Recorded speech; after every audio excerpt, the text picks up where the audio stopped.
Magsuot ng helmet pag ika'y magmomotor at baka madurog at ang utak pumutok.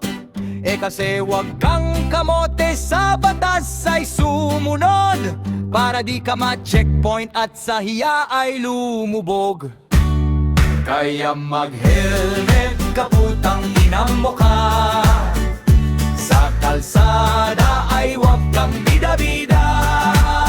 Kaya matutong mag-helmet, mag-helmet ka. Kasi mag-helmet ka, puking ina mo ka.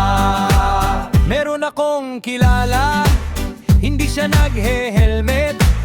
Sa kalsada ang angas pa ng porma, pero nung siya'y napara, hindi siya makatawa. Yung kulay ay bigla nang namutla. Ang sabi niya ay baka pwede wag mong ilabas yung video ng aking paglabag. Kasi wala kong helmet, kasi nakalimutan, dahilan ng mga bobo at tanga. Kaya mag-helmet ka, putang ina mo ka.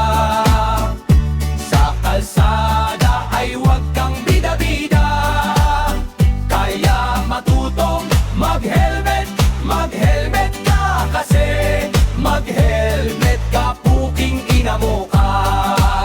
Meron akong nakita, pinara sa kalsada, kasi wala ding helmet ang tanga. Tapos aking nalaman, wala palang lisensya ang motor na karating ng tumana. Ang sabi niya pa nga ay baka pwede lang naman, kasi ang bahay niya ay diyan lang. Malayo o malapit man ay dapat kang sumunod. Kaya mag-helmet ka, putang ina mo ka. Kaya mag-helmet ka, putang ina mo ka.